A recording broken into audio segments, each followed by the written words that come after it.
বন্ধুরা, বাংলাদেশ একটি উন্নয়নশীল দেশ, যাকে একটা সময় শুধু পোশাক শিল্প, শ্রমিক রপ্তানি আর কৃষি কাজের উপর নির্ভরশীল একটি দেশ হিসাবে দেখা হতো। কিন্তু अस्सलामुअलैकुम वीवर, फिर से बहुत ही ज्यादा इम्पोर्टेंट वीडियो आने वाली है। बांग्लादेश में आप दोस्त टैंक और पावरफुल किस्म के जो ड्रोन है उनको मैन्युफैक्चर्ड किया जाएगा, बांग्लादेश में ही मेड किए जाएंगे। ये वीवर बहुत बड़ी गुड न्यूज़ है बांग्लादेश की आवाम के लिए। तो आज की वीडियो का ये टॉपिक है। विदाउट वेस्टिंग टाइम वीडियो को स्टार्ट करते हैं। বন্ধুরা, বাংলাদেশ একটি উন্নয়নশীল দেশ, যাকে একটা সময় শুধু পোশাক শিল্প, শ্রমিক রপ্তানি আর কৃষি কাজের উপর নির্ভরশীল একটি দেশ হিসাবে দেখা হতো। কিন্তু বর্তমানে সময় বদলেছে দৃষ্টিভঙ্গিও। আজ এই দেশের ভাবনায় আছে এমন একটি খাত যা এতদিন ছিল শুধুমাত্র পরাশক্তিদের এলিট ক্লাবে। এবার বাংলাদেশ নিজেই গড়ে তুলছে নিজেদের সমরশক্তি, আর সেই অভিযাত্রার নাম ডিফেন্স ইকোনমিক জোন। এটি শুধুমাত্র একটি শব্দ নয়, এটি বাংলাদেশের সামরিক শক্তির সম্ভাবনা, এটি বাংলাদেশের সক্ষমতা। এবার শুধু বাংলাদেশ অস্ত্র ক্রয়ই করবে না, বরং সারা বিশ্বে বাংলাদেশের তৈরি অস্ত্র বিক্রিও হবে। শুধু তাই নয়, এবার বাংলাদেশেই তৈরি হতে যাচ্ছে ব্যালিস্টিক মিসাইল। যদিও এ প্রজেক্টটি হতে চলেছে অনেক গোপনীয়তা রক্ষা করে, তারপরও এ বিষয়ে বিস্তারিত আলোচনা করব এই ভিডিওটিতে। তাই আজকের ভিডিওটি অনেক বেশি গুরুত্বপূর্ণ ও ইনফরমেটিভ হতে চলেছে। তাই ভিডিওটি মনোযোগ সহকারে একদম শেষ পর্যন্ত দেখতে থাকুন। তো চলুন শুরু করা যাক। বন্ধুরা, বাংলাদেশে তৈরি হতে চলেছে মিলিটারি ইকোনমিক জোন, যেটি তৈরি করছে বিডার প্রধান নির্বাহী আশিক চৌধুরী কয়েকদিন আগে তুরস্ক সফরে যান এবং সেখানে এই বিষয়ে তিনি আলোচনাও করেছেন। বাংলাদেশে যেমন অনেক অর্থনৈতিক জোন রয়েছে যেখানে বিভিন্ন ধরনের প্রোডাক্ট তৈরি হয়, সেরকমই এবার আন্তর্জাতিক সব অস্ত্র কোম্পানির সাথে চুক্তি করে বাংলাদেশে তৈরি করা হচ্ছে মিলিটারি ইকোনমিক জোন, যেখানে তৈরি হবে অত্যাধুনিক সব মারণাস্ত্র, বিশেষ করে স্নাইপার রাইফেল, বন্দুকের গুলি, ট্যাঙ্কের মতো ভারী অস্ত্র, ড্রোন, এমনকি সাজোয়াজানের মতো ভয়ঙ্কর সব অস্ত্র তৈরি করা হবে এই ইকোনমিক জোনে।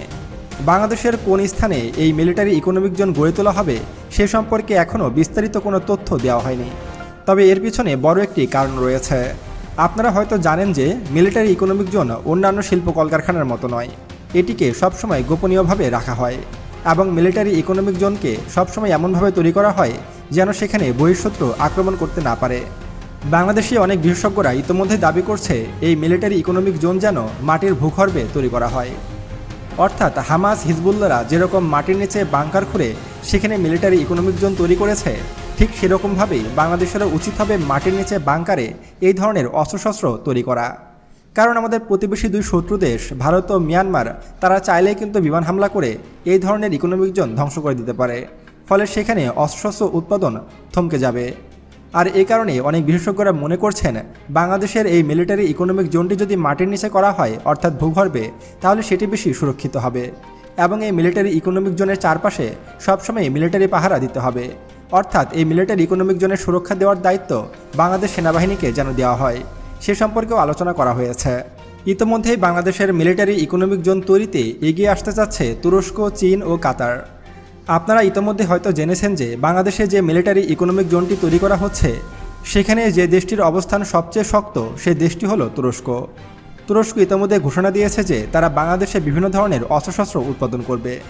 একত বাংলাদেশের লেবার কস্ট অনেক কম, দ্বিতীয়ত বাংলাদেশের আবহাওয়া অনেক অনুকূল থাকায় এই দেশে যে কোনো সমরাস্ত্র উৎপাদন করা অনেক বেশি সহজ হবে এবং খুব সহজেই তা দক্ষিণ এশিয়ার বিভিন্ন দেশের কাছে বিক্রিও করতে পারবে তুরস্ক জানিয়েছে তারা বাংলাদেশে যে ইকোনমিক জোনটি গড়তে যাচ্ছে সেখানে তারা বিভিন্ন ধরনের ড্রোন তৈরি করবে, এছাড়াও ছোটোখাটো সাজোয়াজান, আর্টিলারি শেল ইত্যাদি উৎপাদন করবে বাংলাদেশের সেই ইকোনমিক জোনে। তুরস্ক জানিয়েছে তারা বাংলাদেশে বাইরাক্তার TB2 উৎপাদন করতে পারে। বর্তমানে সারা বিশ্বজুড়ে আলোচনায় রয়েছে তুরস্কের তৈরি বাইরাক্তার TB2 ড্রোনগুলো, আর এই ধরনের ড্রোনই এবার উৎপাদন হতে চলেছে বাংলাদেশের এই মিলিটারি ইকোনমিক জোনে। ইতিমধ্যে ভারতে কিন্তু এটা নিয়ে জোরে সোরে বৈঠকও বসেছে। তারা টেনশনে আছে বাংলাদেশে যদি অত্যাধুনিক সব অস্ত্র তৈরি হয় তাহলে হয়তো বিভিন্ন চাপে থাকবে ভারত কিন্তু ইতিমধ্যেই তাদের চিকেন স্নেক নিয়ে ইতিমধ্যেই অনেক টেনশনে রয়েছে বাংলাদেশের বিভিন্ন পদক্ষেপ নিয়ে। বিশেষ করে বাংলাদেশে যে মিলিটারি ইকোনমিক জোন তৈরি হবে, এছাড়াও বাংলাদেশ লালমনিরহাটে এশিয়ার সবচেয়ে বড় বিমান ঘাঁটি স্থাপন করতে চলেছে, আর যেটির কাজ বেশ জোরে সোরে চলছে।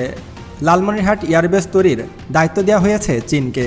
চীন ইতিমধ্যেই কিন্তু তাদের কাজ শুরু করেছে। ফলে একদিকে বাংলাদেশে মিলিটারি ইকোনমিক জোন তৈরি হচ্ছে, অন্যদিকে লালমনিরহাট এয়ারবেস পুরোদমে সচল করা হচ্ছে। সব কিছু মিলিয়ে ভারতের চিকেন স্নেক অনেক বেশি বিপদে রয়েছে। আর ভারতের চিকেন স্নেক এমন একটি জায়গা যেখানে বাংলাদেশ যদি আঘাত হানে তাহলে পুরো ভারত দ্বিখণ্ডিত হয়ে যাবে এবং ভারতের 7টি রাজ্য বা 7 সিস্টার্স একদম চিরতরে আলাদা হয়ে যাবে।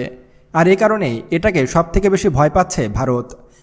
वाह वंडरफुल वीवर, बहुत बड़ी गुड न्यूज है बांग्लादेश की आवाम के लिए वीवर। अगर ड्रोन और टैंक और साथ में सबमरीन अगर बांग्लादेश में मेड होने लग गई तो डेफिनेटली बांग्लादेश की आर्मी को बेनिफिट होगा। बांग्लादेश की आर्मी जो है वो बहुत ही ज्यादा मजबूत होगी, जिससे बांग्लादेश की आवाम जो है वो बहुत ही ज्यादा सेफ फील करेगी। बांग्लादेश की आर्मी जितनी ज्यादा मजबूत होगी इंशाल्लाह और ज्यादा बांग्लादेश तरक्की करेगा। मिलते हैं नेक्स्ट वीडियो में इंशाल्लाह, तब तक के लिए अल्लाह हाफिज।